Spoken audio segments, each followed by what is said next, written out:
Hey guys, AuspiciousAussie here, and welcome to episode 18 of the Local to Global here with the Canadian Wrestling Coalition. Now, I just wanted to say quickly, if you want to play TEW 2020, you can find a link for that down in the description below, where you can go to the Grey Dog Software page, and then you can purchase there. It does help the channel out if you use the link down below. It is an affiliate link, so the company Grey Dog Software do actually pay me a little bit of money, which does help the channel continue, and of course sort of rewards my efforts that I put in, so I do greatly appreciate that. Anyways, let's get into the episode. It's going to be a big one because we're going to start it off nice and strong. We are going to get onto WrestleWorld. Now, I've been talking about it for pretty much for the entire series so far. As you can see, we've essentially got everything we need apart from the production values. Now, we did, I think it was probably about maybe 4 episodes ago, we did try and get onto WrestleWorld, but we quickly realized that the money we were going to be making was essentially a lot. Well, we were essentially going to be losing money. Let me just put it that way. We're going to be losing money. So what I'm going to do here is we are once again going to make True Test a dormant event. Because we are purely going to go with 2 events per month again. Now, essentially, we're only doing that because I'm worried about the money. Yeah, I'm still worried about the finances. We do have over 150,000 in the bank at the moment. As you can see, we actually made just under 28,000, just over 25,500 for the month of April. So that was very good. However, this is a big risk. Let's just say that it's a big risk. Anyway, the one thing I do want to do is make sure that we get the exact production values we need. So we need semi-pro for production value. So let's grab that, semi-pro. Amateur, semi-pro. There we go. It's going to be a little bit expensive. 1,500 per month plus a further 500 per show. Bit pricey there. Luckily, the per show cost is not too much, because that might actually allow us to run a few more shows or run that extra show per month. Anyway, up next we need broadcast quality, and we need that hired pro level there. So broadcast quality, semi-pro, and there is hired pro. All right, so that's 2 out of 3. The last one, we'll go over what the actual cost is. This is the pricey one, because I think that's 3 levels for music there. So we need in-house music levels, and like I said, that is the pricey one. So let's go up to local, and then let's go up to in-house. Now, we already had the first level because we didn't want to get that penalty. So what we're looking at for hired pro here is $2,500 per show to run this setup.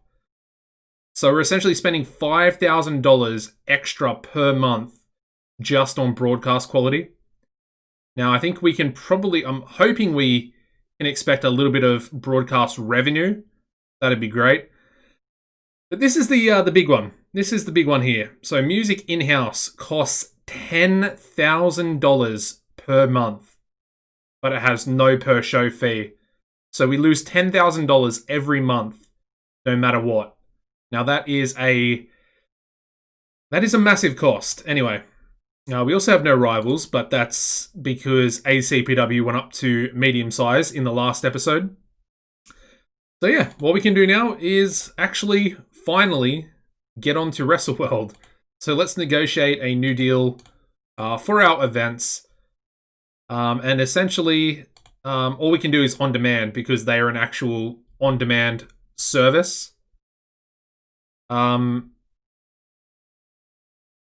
so as you can see, we wouldn't pay anything per show. They're not asking for exclusive rights to the footage either, which is interesting, because I'm kind of wondering, could we maybe get like another TV deal? But I think any other TV deals or broadcasters will probably want it to be exclusive. But anyway, so let's see if we can get a bit more money I mean, looks like we would have to pay up to about 60%. Interesting. So we can actually get 60% of all the revenue, which actually seems like a really good deal. That seems like a really, really good deal, actually. I'm kind of a little bit surprised about that. Anything higher, we would actually have to pay a per show cost. So we'll stick to 60% there, and let's just propose the deal. I mean, it's a 1-year contract. I think after a year, we might be ready to, well, hopefully we'll be ready to go out on our own and hopefully get a proper Canadian TV deal or pay-per-view deal. That would be better. That would be better. Anyway, there we go. WrestleWorld for our events. Now, with that said, let's get into this first historic, Coalition Wrestling on a Wednesday that is actually going to be broadcast. And we will essentially be going up against the CWA. Not officially, because obviously I think are they big or large? I think they're large. I might be mistaken, but I think they're large size. Yeah, so we've got some work to do to catch up to them, but I think this is a really, really good first step towards what we want to do, especially long term. And I think we're going to have a pretty good episode here, hopefully. I mean, the only thing that's gonna let everything down is going to be the whole financial situation. So this first month, like I said, we're only doing the 2 shows. But this first month is going to be a pretty big test. Now, we do have normal ticket prices. Now, I might be tempted to even experiment after this first month, going with a higher ticket price. That could be something. But the other thing is we also need to keep a close eye on our merchandise, because we did upgrade that in the last episode. And I think I want to continue to upgrade it going forward, because the more merchandise money we can bring in, it's basically just going to be extra revenue. And I think up to at least like maybe level 3 or 4, it's like a really cheap sort of progression up through the levels. It doesn't get very expensive, even to do it like rapidly, which is what we did in the last episode. So I'm assuming we actually might be level 2 for our merchandise here very soon. Because it was only going to take 4 weeks for us to actually go up the level.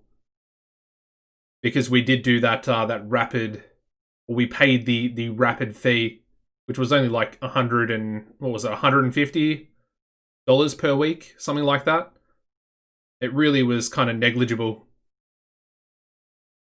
And we probably should have done it a lot earlier, because it might have actually helped us out, especially back when the wrestling industry and the economy were both, pretty decent. Because at the moment they're down here. They're down the bottom of a nice, we had a nice peak and then we had a nice valley, and it crashed pretty hard. Although the finances are starting to rise again, so that's going to be pretty beneficial as well going forward. I guess the big one is the wrestling industry. Okay, we got some interesting stuff here. We got Jackpot Jordan and Cammy Ling breaking up after the former was caught cheating with Venus Angeletti. Interesting. Hatred of Venus Angeletti. I don't think I've ever seen that one before, to be honest. And he's now dating Venus Angeletti. Okay. Oh my goodness. Deacon Darkhold sustaining a broken neck. I'm guessing that might be the end of his career. Let's hope it's not. But a broken freaking neck. And interestingly for CWC, we've got Deanna Desire and Yuta Isono, who have begun dating. So that one's kind of out of left field. Wouldn't really expect that one, but at least I hopefully Deanna Desire, you know, she's going to be with a pretty decent wrestler going forward. And she also manages a pretty decent wrestler as well. What is ALF? Looks like a new company. Let's check them out. American League of Fighters. I really like this this company logo. They are insignificant, 250,000. Willie York is the owner, with Herb Stately as the booker. They've got 8 popularity in the Midwest, which is interesting. American shoot style, so I guess it's more of like a fighting. I guess they would be going for people with high brawling. Yeah. I mean, who's Calvin Chris? It's kind of a nobody. I'm assuming high technical, high brawling would be the go-to there for pretty much all of their workers. I mean, Dusty DuCont would be a pretty interesting pickup for us, actually. I never really thought about getting Dusty. He is Canadian.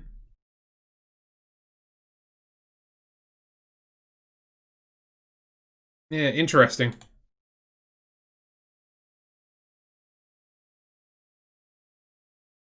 Okay, anyway, enough about ALF. I kept wanting to say something else then. A different company name. Okay. Let's see. Alright, we got an incident here. We got wrestlers caught, and we have a small positive impact for our referee there. Malik Chamberlain is going to be absent tonight, but that's perfectly fine. I'm not really too worried about him at the moment. Let's again try and do some more meddling here. Hey, there we go. Perfect. Meddling worked, and they now have no negative relationship at all. Okay, that's wicked. So here we go. WrestleWorld. Use this broadcaster, save selection, and it is set to be broadcast on WrestleWorld. So there we go. We're also expecting 845 fans in attendance. I think I will stick to a generic venue. I want to have a quick look at the 1,000-seater arena. It's interesting because it only has a $1,000 higher cost. I wish it was a hotbed or its importance was a little bit higher. Yeah, so none of these actually have a 20% importance on them. And I don't think there's any hotbeds either. Yeah, it doesn't look like it. That's unfortunate. I wish we had a hotbed in Ontario. That would have been relatively nice, but it's fine. Anyway, I think our first match here. I'm not too sure what I want to do, actually. I mean, realistically, we need to go big. So I want to go James Diaz, now up to 46 popularity, which is massive. And I think I either want him taken on Davis Wayne Newton. Who do we actually make? Did we make a #1 contender? Let me just take a quick look at that. Okay, I guess we made Davis Wayne Newton our #1 contender in that last episode. So let's do that. Davis Wayne Newton taking on the world champion in James Diaz, our 19-year-old, 20, he's now 20-year-old world champion.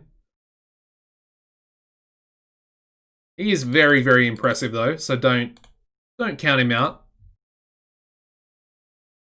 Unfortunately, we're going to have to keep Davis strong in this match, but there we go. Again, he was about to complain, but saw James Diaz cracking his knuckles, and that is a pretty intimidating sight. Up next, I think we want to do a tag team match as well. Let's go for Los Hermanos 3, and they can take on the champions, Young and Wasted. And I think we'll give a victory there. Bit of an interesting one. Bit of a swerve, if you will. I like it though. I think it's about time. You know, things need to change. Up next, I think we want Goldstein. Again, I only want to use Goldstein because he currently has morale issues. So I think we'll have Goldstein maybe take on Jack Pride. Let's go Gary Walker instead, actually. Give that just a regular 12-minute match. Again, I want this show to be relatively good. And then finally, let's go for Collateral Damage and the Rock City Stars. And we'll give the Rock City Stars a nice victory here as well. Because Ryan Turner does also still have morale issues. So there we go.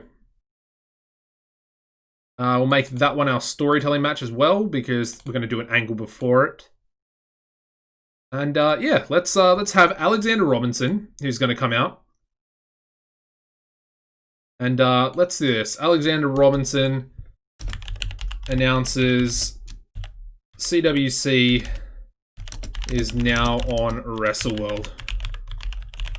I think that's just a nice little angle, because obviously Robinson is the owner and booker. We don't need to advance anything there. But yeah, he's going to come out very proud of what's sort of happening. I suppose with that said, we could probably do another match on the card. Let's maybe have Jack Pride go over Art Reed. Because we're already using Art Reed to be a road agent for the one specific angle. So we may as well get... I mean, if we're already paying for him, we may as well get Jack Pride onto the card and get him a victory as well. So that can go there, I guess. That's fine. Then for other angles, let's go Davis and James for our pre-main event angle. So we'll chuck that there. I guess, now that I think about it, Yuta Asono could probably link up with Deanna Desire as well. That could be pretty interesting. Seeing as they are dating, we could maybe set up... Maybe we could set up like a Desire stable where she hires clients and stuff like that. So it consists of like Chamberlain, Asono, obviously herself, and then maybe she could recruit a tag team as well. Could be interesting. Could be interesting. Anyway. Let's go for Goldstein. He can just have an entertainment angle by himself. I think will be pretty good for him. That'll go there, and then I mean we can do one more angle possibly, depending on the time, the match to angle ratio. It is an event, so it should be relatively low, unfortunately. But let's try and go with the Rock City Stars. So Ryan Turner, Stan Manor. We might only be allowed to do 6 minutes, but that'll be fine either way. Oh no, we're fine. Fine with 8 minutes. It's perfect. Okay. Okay, so Robinson has too much to do. Let's make Reed the road agent here as well. Does that get rid of that? Yes, it does. Perfect. All right. Let's run our first ever show on WrestleWorld. It should be a really good show, to be fair. Alright, so we kick things off with a 44 rated angle. Could have been a little bit better. I think Robinson was getting like 50 rated angles at the beginning of the series. But he comes out and announces that the CWC, or the Canadian Wrestling Coalition, is now being broadcasted on WrestleWorld for fans across Canada and America to tune in and see on demand whenever they so choose to do so. Yeah. Good stuff. I mean, it's a 44. It's not too bad. It's relatively good, actually. There we go. We then start off our first ever match shown on WrestleWorld, getting a 33, where we have Primetime Jack Pride defeating Art Reed in 11:46 by pinfall with a Pride fall. I need to get an announcer. having no announcers made the match come off badly. So I guess that's with the broadcaster.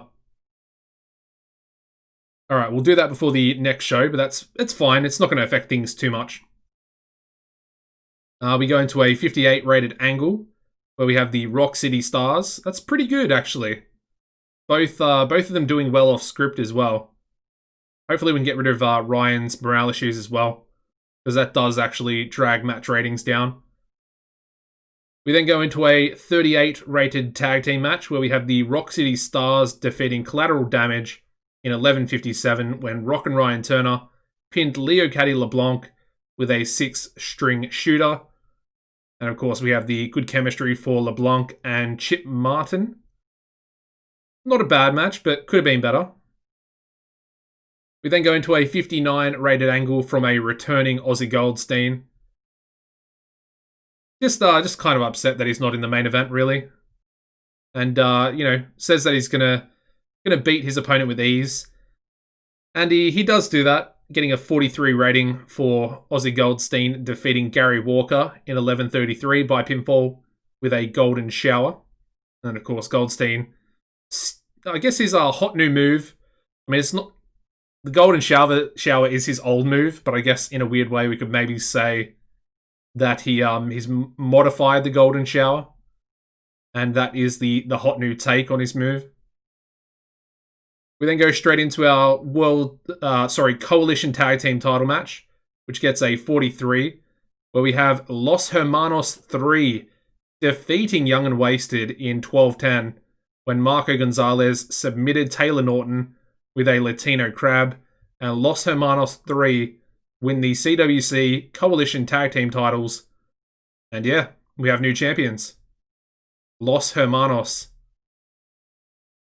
It's a good match. I'm pretty happy with that, actually. I mean, Ray struggled a little bit, only getting a 33, but Marco Gonzalez with a 42, and then, of course, both members of Young and Wasted doing pretty well. We then go into a 62 rated angle where we have Davis Wayne Newton cutting a bit of a promo where, he's cutting a promo on James Diaz, who is the world champion. However, James Diaz himself, he claps back. He goes back, and as you can see, he improvises well throughout the segment without a script as well. So he's starting to come into his own a little bit, James Diaz, and really sticking up for himself and proving to everybody that he is a deserving world champion, even at the age of 20 years old. He's got what it takes. The match itself gets us a 57 rating. Again, it would have been a lot better had we had an announcer, basically. Anyway, we got James Diaz defeating Davis Wayne Newton in 19:55 by pinfall with an Asian thumb spike. And we got James Diaz making defense number 3 of the CWC World title. Really good stuff there. That's a solid show. And as you can see, the show increased our popularity in 18 regions. Every single region in Canada and America. There we go. Alrighty, so let's praise Goldstein, Norton, and who else? I think, we'll go Ryan Turner again.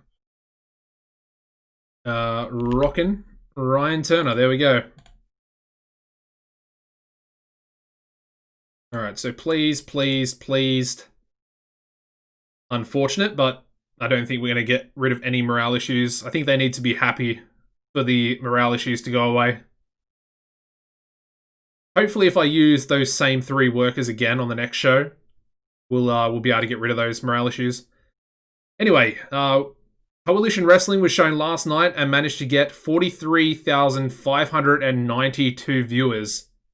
That seems like a decent amount. That seems like a pretty good amount. Let me have a look. We made just under $4,000 in broadcast revenue. That's more than I expected. I was kind of expecting maybe 2,500. That's big. That's big.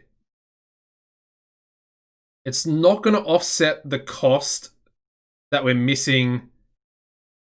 As you can see, the show costs is kind of our biggest problem at the moment, which is only $7,000. I'm wondering if that doesn't take into account the 10. Obviously, it doesn't take into account the 10,000 at the end of the month. But the production's also 8,800 down there.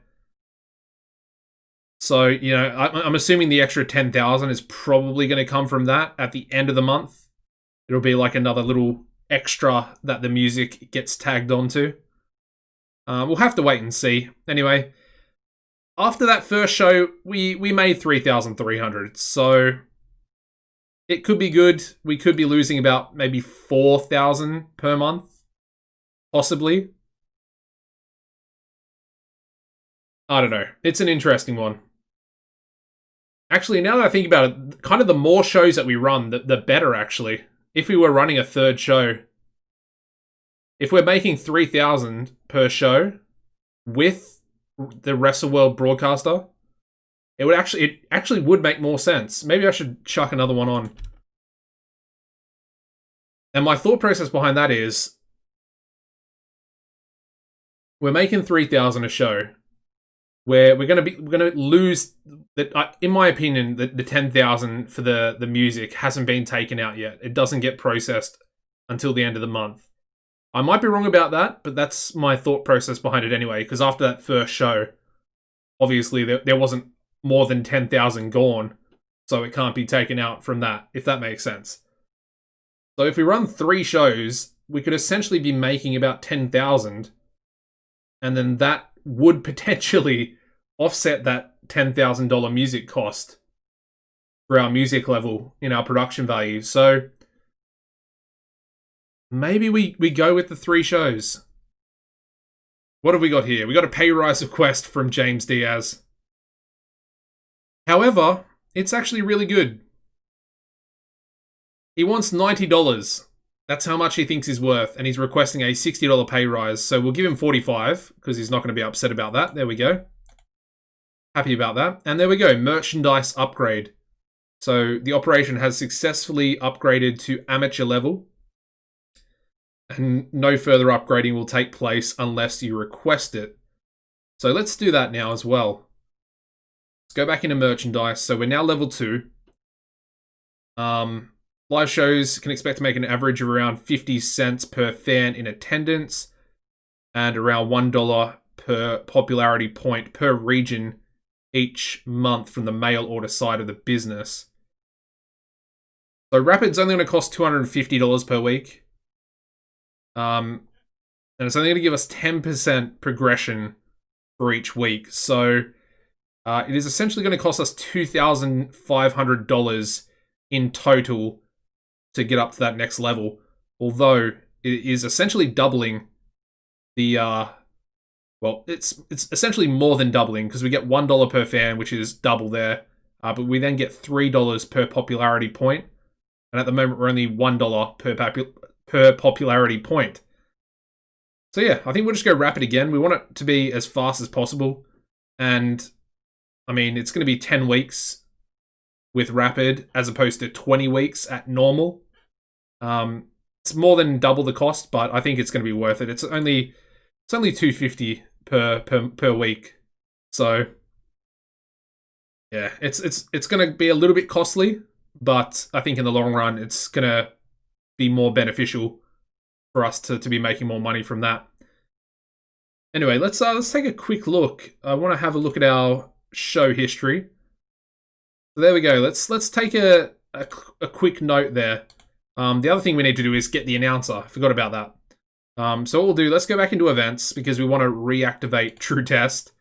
Didn't even last a month away. So there we go, True Test, and that's on Thursday. So we've got 3 days. 3 days here to get an announcer. All right, let's see what we got. It doesn't matter there. To hire.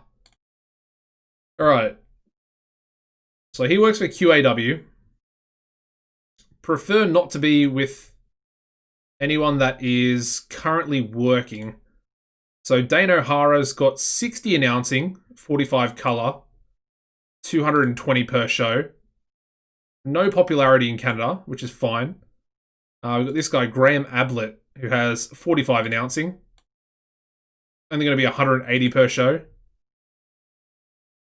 We've got Jerome, who's got 59 announcing, 300 per show. Got a decent amount of popularity in Canada there. Freebush has got 65 announcing, and he's actually going to be less than 300. We've got our boy Lee Bambino, who is very, very good. He's only going to be 400. I think we're going to go with Lee Bambino. I did sign him on the TCW series, the live stream series, which has been back, by the way. So go and check that out if you haven't already. We've got Marvin Ernest here as well. He's also 400, but he works for more Mid-Atlantic Wrestling. 800's too expensive. Mitch Nace is probably the best option we go for in the future, as you can see. But unfortunately right now, way too expensive for us. He's not as good as some of the others and is essentially around the same sort of price. 58 there for Nat Whitehouse. We don't want Roderick Remus, or Remington Remus, I should say. The brother of Roderick. Honestly, I think we're going to go with our boy Lee Bambino. I think we're going to go with Lee. I mean, he's the best for the price on offer, so I think we'll be stupid not to go with him, to be honest. Zero popularity, but that's perfectly fine. And yeah, we'll try and get him a little bit cheaper. Let's go. I want to offer him $250 and see what happens. But all right, so he wants more. Let's try. I want to get it as cheap as possible because obviously at the moment we're kind of all right. So he wants $310. That's not too bad. It's $90 less than he was asking for. There we go. That's a pretty good. I mean, he's got 74 announcing. And I mean, everybody else around his price was like 65 announcing. So I think that's relatively good. The only problem is if he's going to be here in 3 days. You know what I'll do? Let's advance to the next show. We won't go ahead with it. If he's not here in the 3 days, I might push the show back to Saturday. I might do that just so he's going to be available because we have to have an announcer essentially.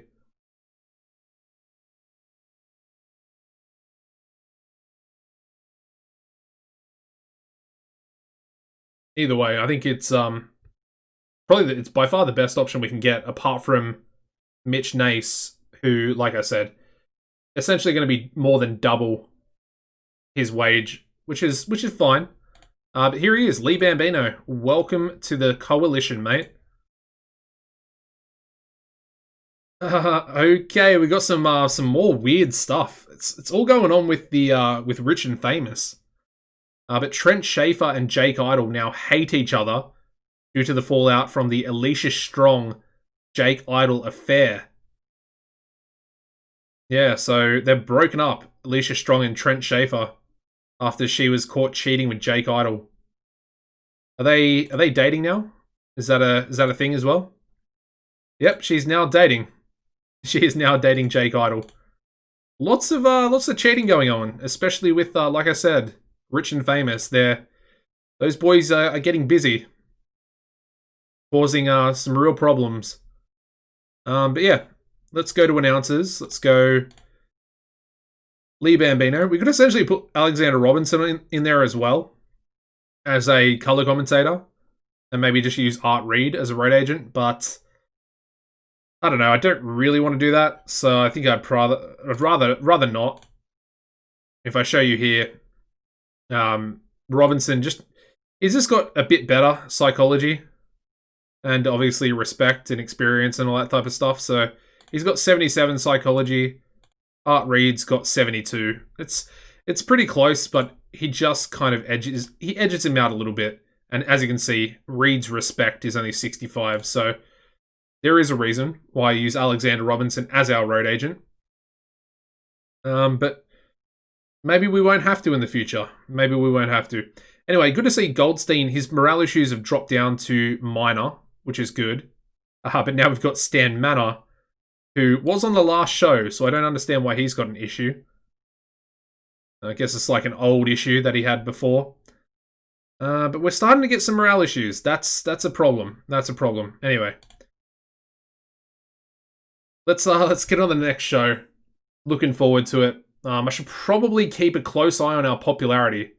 That would be a decent idea, just to see what our growth is around all the other regions apart from Ontario from now on, because we are on WrestleWorld. So let's keep a close eye on that. Let's actually take a look at the size right now. So we're up to 38, which I think is up 1 point. We got 15 in Quebec, 15 in Manitoba, which are the two regions that we need to. We need one of them to get to 35, but I guess they'll both get to 35 at the same time, I would assume. Of course, we need 59 popularity there in Ontario. And then we've got 11 in the Great Lakes. I guess I can essentially track our progress and see what we were. So at the start of May, we were already 11. We had twos. Well, we essentially had twos across the board. But now we've actually got a couple of threes. So that's pretty cool to see. We've also got 4 in the Mid-Atlantic, which is interesting. Oh, we already had 4. Okay, anyway, let's get into the next show. I want to get the month of May done this episode. All right, so once again, going on to WrestleWorld. It feels so good. It really does feel good to get onto WrestleWorld. But yeah, we've got no more issues, so we don't really need to do any more meddling, which is awesome. And we're expecting 924 fans for this show tonight, so the attendance has actually gone up a little bit more with the increase in popularity. The real question is, what are we going to make our main event? Now, I do want to use Americana, so I guess Americana's going to be in there. Do we go Americana Goldstein? I think we do. Do we go? We could go a 30-minute match. I kind of want to risk it and just see what it's going to be like. Just let me double check stamina between these two. This could be our best ever match. He's a little bit on the low side with 74 there for Goldstein. But let's give Americana the victory. He does have the higher popularity, so we'll let it play out. There we go. All right, that's a pretty solid match. Now, the next thing I want to do, actually, is we're going to finally add our new team. And it's going to be not a team. And, of course, it's going to be James Diaz and our boy Primetime Jack Pride. So, officially called Not a Team is the team of Jack Pride and James Diaz. So, there we go. Welcome to the actual tag division, Not a Team. And they're going to be in action up next. And I think they're going to take on Doomsday Generation. Just want to get our Doomsday Generation onto the card. I think Leicester has morale issues at the moment. Let's give Diaz the victory there as well. That should be okay. And of course, we can give our boys there a nice angle as well. Up next, I want to have Feel Good Inc. take on Los Hermanos 2. And it's going to be an interesting match, this one as well, because we are going to give Gary Walker a victory. Now, the loser of the match is going to be Louise Frost. So he doesn't currently hold tag team title gold, but his tag team partner tonight and stablemate does. So it kind of might, it might put them in line to get a title shot up next, possibly, at the pay-per-view. Maybe not. We'll have to wait and see what happens. Anyway, the final match, let's go for Malik Chamberlain. And I think he can take on Cortland Bartlett, which will be an interesting match. The two big boys going at it. I like it. But we are going to give Malik Chamberlain the victory there as well. I think he deserves it. And of course, Cortland needs a lot of work. As you can see, he's only got 14 psychology, so I think once we can get that up, he'll be a really good member of the roster. He's only 21 as well. Okay, he's going to struggle in a 12-minute match. He can do 10 minutes though. That's not too bad. I like it. So the main event angle, let's go for Americana. Let's go for Goldstein. Both rated on entertainment, both with success. We'll advance the title challenger storyline there as well. That'll go there. We also need a storytelling match, which will be this match here. I guess the story is Not a Team are actually a pretty good team when it comes down to it. It's kind of a funny little story that's going to be between those two. And of course, they're probably going to be rivals, at least up until we do a face-heel divide. But that's not going to be until we get up to medium and we actually get some exclusive written contracts. Up next, I think let's go with a Deanna Desire Malik Chamberlain angle. That should be pretty good there. Yep, book that. And then finally, I think I want to go with Feel Good Inc. So let's go with Gary Walker and our boy Zippy Deverill. Now, I did receive a suggestion. It was quite a few episodes ago, but it is for the finishing move of Feel Good Inc. And it was essentially... we might have to lower the match length there as well. Is that going to work? That's going to work. All right. Actually, can I give it 10? Is that going to mess it up again? Oh, it's Road Agency. Okay, that's okay. Give you to Art Reed. Okay, there we go. Yeah, so what I was saying was we had a suggestion, and it was for... Well, it was originally for the tag team name. I think it was back on episode, I want to say 9, maybe episode 10. I can't remember correctly, but it was Lip Service. Now, that's actually a pretty awesome tag team name, but obviously we went with Feel Good Inc. But I think it deserves to be a finisher because I really do like that name. And, you know, they're going to be a tag team together for quite some time. At least until Gary sort of finds his way and becomes a proper main eventer for us. But I think I like that show. I don't think we really need to do anything else. Could maybe go for a Diaz Jack Pride angle, but let's just leave it. All right, let's run the show. So we started with a 39 rated angle for Deanna Desire and her client Malik Chamberlain. Of course, Chamberlain himself can't really speak on the mic, so he's got his mouthpiece in Deanna. It's not a bad angle either. I'm actually pleasantly surprised. We then go into his match, which gets a 48 rating, which is higher than I expected, because Cortland's not very popular, and he has really bad psychology. But yeah, Malik Chamberlain defeating Cortland Bartlett in 9:43 by pinfall with a rolling DDT. And of course, we've got the great chemistry there for Chamberlain and Desire. We then go to a 58 rated angle from our boys. The two, you know, happy-go-lucky tag team members in Feel Good Inc. And yeah, obviously the segment there deserved better color commentary.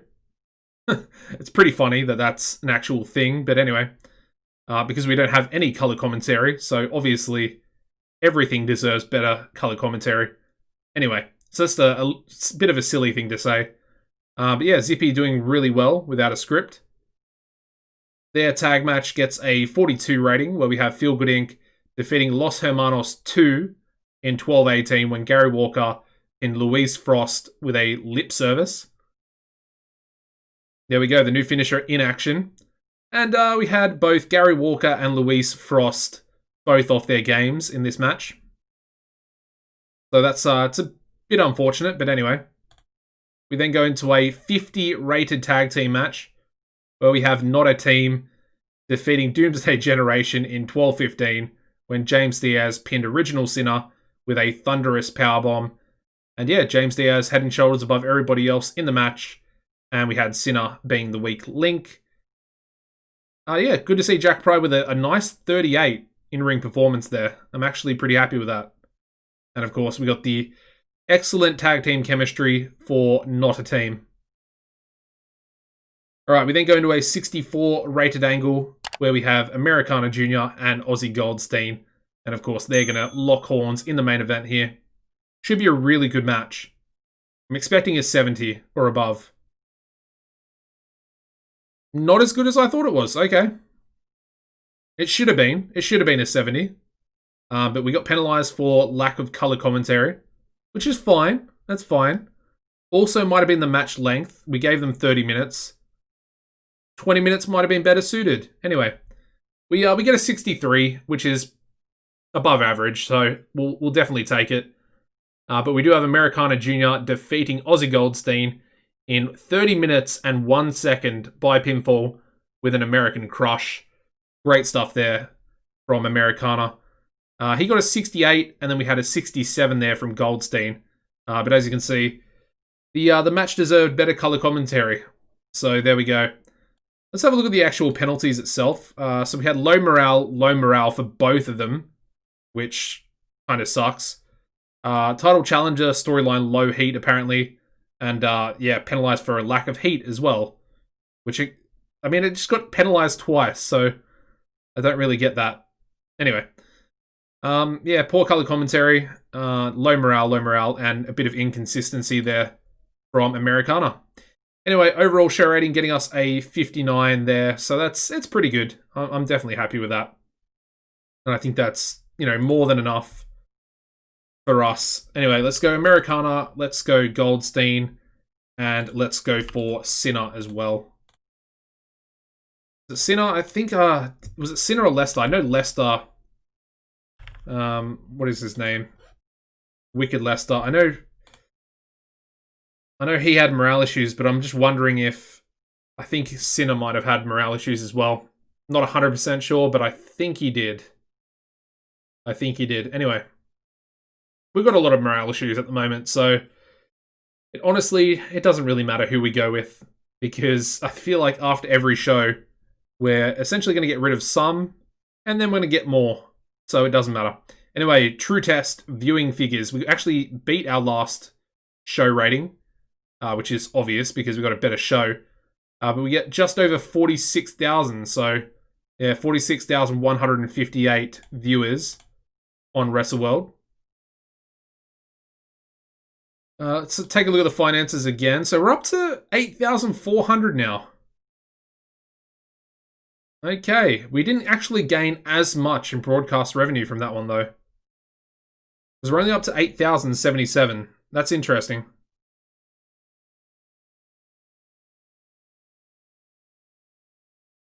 It's all coming from advertising as well. Oh, okay, so that would be the... Oh, okay, that makes sense. Advertising revenue, and that would be if they had to pay us. Okay, I understand that now. But yeah, we're up to 8,400, so one more show, Total Eclipse 3, and I mean, things are going to look pretty good. I mean, do I want to get a color commentator as well? Actually, maybe what we should do, let's look for color commentators real quick, but then we might look for road agents, and I might get a better road agent and then have Alexander Robinson do color commentary. Let's put a little bit of a baseline on this. Let's go up to, I think we want 60 or above, to be honest. So 60 color commentary and above. Preferably not. I mean, he's 74. He's actually pretty good, but I'm assuming... Yeah, so he's going to be 500 per show. Yeah, I mean, I would be pretty happy with this guy. Anselm Briggs. Works for IPW. CJ Weston is also not too bad. 400 per show as well. Q-Ball Lynch, 69. Doesn't actually work for anyone else. So, actually, he might be the guy to get in, actually. Because he might actually already have some chemistry. Because he used to work for FCW along with Lee Bambino. That might be the play. Anyway, we got Kurt Merritt here, who is actually a wrestler and a manager as well. Might be a decent option. That's a weird one. I mean, we could get him in. It's going to be 400, but he's got 69 color commentary. He's a pretty talented wrestler as well. Really good on the microphone. I might go for Kurt Merritt, you know? Now that I think about it, he's got more upside. He's got more upside. So 70 there for Carville. We might go for Carville, actually. I know he's 50 years old, but whoa, look at his popularity.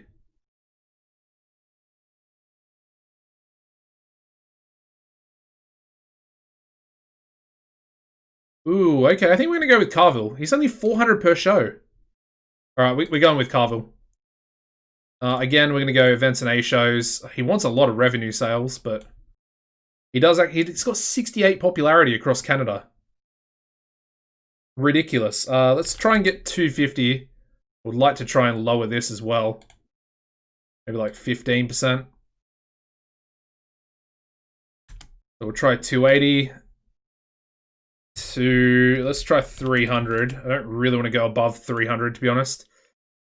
340, it's tough, but I think we've got to do it at this point. I want to be putting on... This is the thing, though. This is the thing. Before I get ahead of myself, we don't actually need a color commentator. We don't need one, and I can just use Robinson.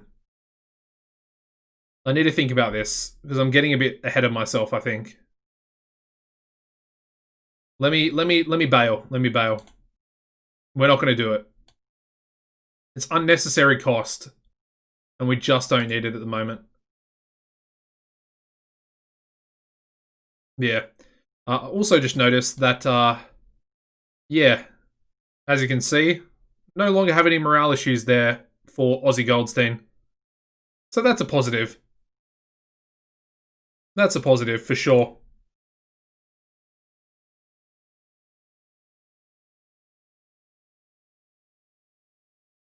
All right. Yeah, I'm glad I came to this, you know, the decision not to get a color commentator then. I think we will go back for Carville as well in the future. He does have 70 color commentary, which is like really good. It's just that we don't need any more unnecessary cost because we're already paying a decent amount as it stands to be on WrestleWorld. So we don't need an extra $340 per show. It's just completely unnecessary. That's my bad. My bad. We'll do it in the future. It probably won't be too long until we actually hire him. But we have no competition at the moment in regional battles, which is great. It actually makes things a lot more simple, really. You know, we don't have to push to actually beat anybody. And we're kind of free to just get our popularity and to start, to keep increasing, really. All right, what do we got here? Pay rise request from Marco Gonzalez, who thinks he's worth 120. So we'll give him $68, 75%. I do like Gonzalez, so there we go. So Frankie's left, obviously going to US Pro. It's about time. It's about time. I'm a big fan of Frankie Perez. I would have actually liked to have brought him in to our company once we go to medium size. Anyway, it's not to be. Not to be. Anyway, 4 more days. Let's get into Total Eclipse. And that will be the last episode, the last show of the episode. I mean, Guerrero Muerto would be a very, very good option for us to bring in once we go up to... Actually, is he working for EM? Oh, he works for EMLL. Not EILL, like I think it is. Their names are so similar. I wish they'd just kept it as south of the border. I kind of understand why they changed it with the way the world is at the moment. But it would have been nice. I always liked saying south of the border. It was just the perfect company name for who they were. And then, of course, we had north of the border as well. So, kind of a weird thing. It didn't really have anything to do with I don't know. It didn't have any sort of negative connotations with it. It was basically, here are the American companies, and then we got the biggest Canadian company, and we got the biggest Mexican company as well. That's the way that I always saw it, and I think it was an interesting thing that was in the game. Anyway, I do like CWA. I kind of wish that CGC was kind of still around, and CWA was kind of the, I guess, the replacement for North of the Border. Because it would have been nice to have some more competition. Anyway, Island Boy Apollo looks like he's going over to GSW. Ernest Youngman picking up an injury there. You can kind of see why they signed him. You can kind of see why. He's up to 92 popularity across Canada and the US. I'm surprised he's not their world champion right now. I mean, he's picked up an injury there, but I don't really think that's going to stop him. Alright, so let's book our last show here. It's been a really good episode, to be fair. I've actually really enjoyed this one. Alright, so once again, we're going to go on to WrestleWorld here. And who's absent? Okay, both of our big guys. So I'm kind of glad we used them for the last episode. Ooh, we're expecting 1,004 fans for tonight. So let's actually go to, Twin Elm Park. I mean, it's already booked there. 10% importance, which is nice. What are we going to do, though? That is the question. Are we going to go with... What are we going to do? I really don't know.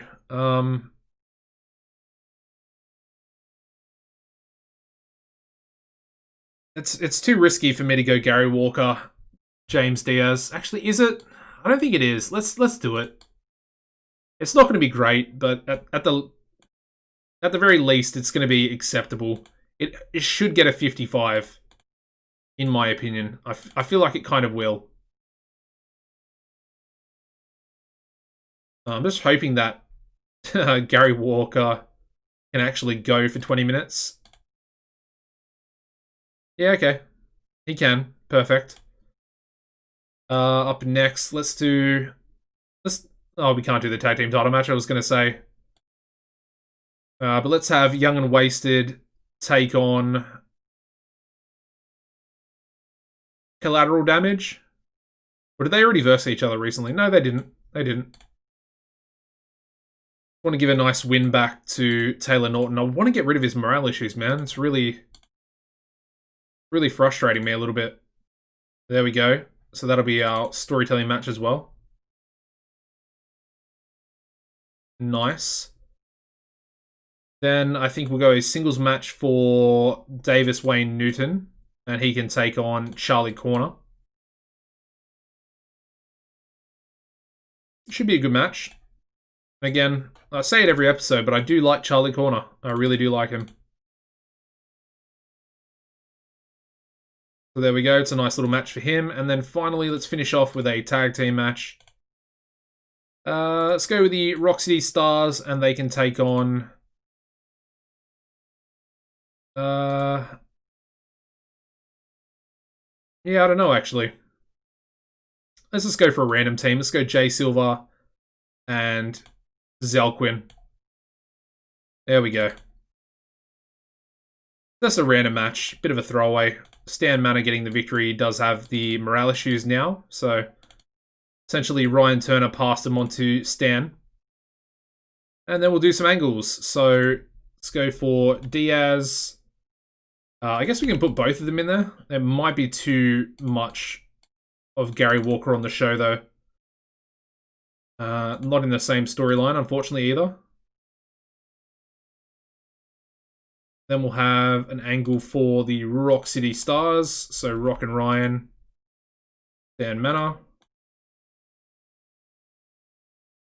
Give them a bit more success there. So that'll be our opening angle.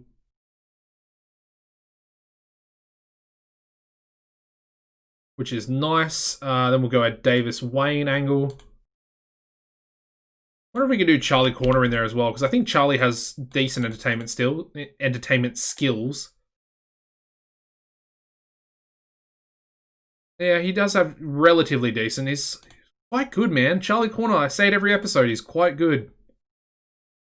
He is quite good indeed. And he's only slightly being overused, so that's perfect. Let's get him rated there. There we go. And I think we'll go with that. That looks like a pretty good show to finish off with. I'm happy. Let's run it. Alright, so we start off with a 61 rated angle here from the Rock City Stars. And they basically say that they're coming for the Coalition Tag Team titles. They really want some gold here. And they figure the best way is for their expert skills as a team together to come to fruition, and they will beat Los Hermanos sometime down the line. Their match gets a 54 rating, which is very good. We have the Rock City Stars defeating Jay Silver and Zelquin in 12:28 when Stan Manor pinned Zelquin with a rock and roller, and Silver was our weak link. We also sold out Twin Elm Park. All 1,000 people. And I think it was only 1,004 expected, so that's pretty good. Yeah, Jay Silver off his game, but still a really good match. We then go into a 44 rating here. Unfortunately, both of them struggled without a script there. So I guess in the future I should probably script Charlie Corner. But yeah, Davis Wayne Newton, Charlie Corner, they're in a match together. Davis says that he's impressed by the young star, but obviously he's not going to have what it takes to get the job done against him tonight. That, however, is a really, really good match. We get a 65 rated match from Davis Wayne Newton defeating Charlie Corner in 11:42 by submission with an STF. That match is better than Americana versus Goldstein. that's crazy. But yeah, I mean, Davis is good. Charlie's a really good up-and-comer, so there we go. Solid match. It's going to beat the main event. I know it is. We then go straight into a 38 rated tag team match where we have Young and Wasted defeating Collateral Damage in 12:12 when Taylor Norton pinned Leo Caddy LeBlanc with a tumbleweed splash. And again, we get the excellent chemistry for Collateral Damage. It's an okay match, just to give these guys a win after losing their titles. Alright, we then go into a 62 rated entertainment angle from James Diaz, Gary Walker. As you can see, they both did well throughout the segment. However, James Diaz has invented a new catchphrase that will likely boost his ability on the microphone, as he now has a go-to line.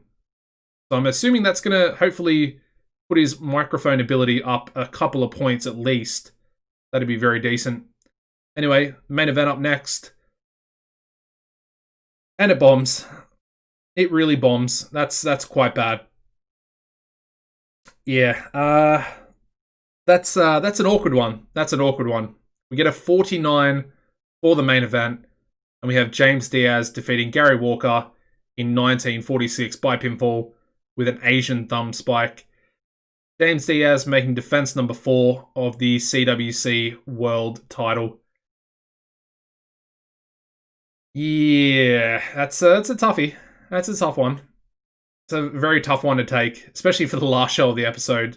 Still going to be an okay show, but 49 for the main event's never good. Never good. Anyway, we get a 54 overall show rating there for Total Eclipse 3.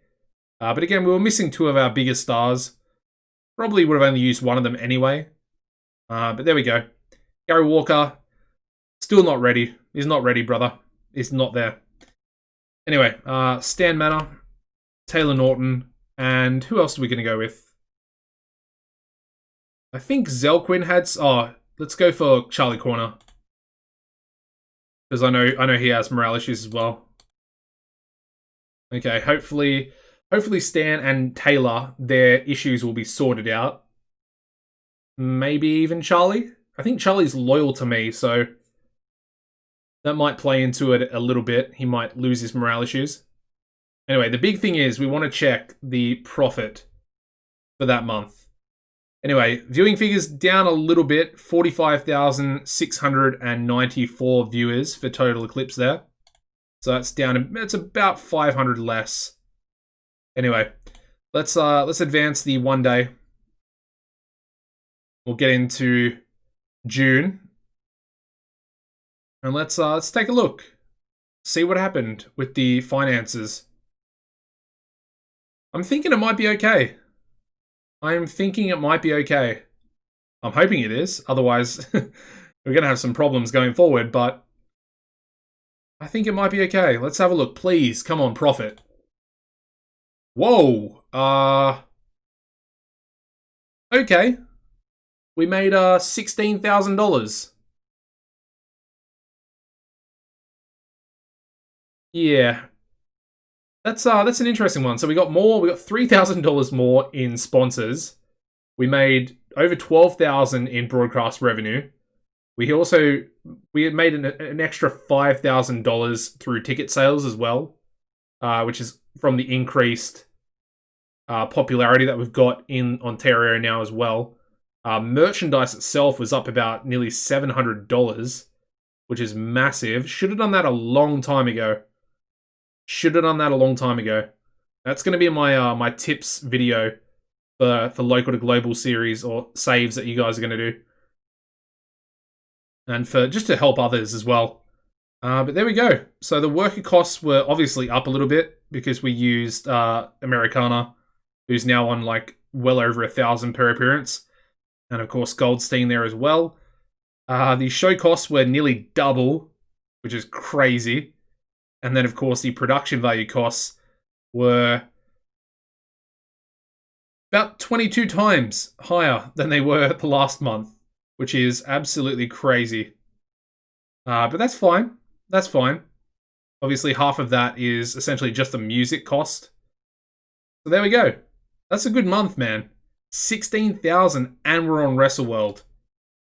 Up to 39 popularity in Ontario as well, 17 in Quebec and Manitoba.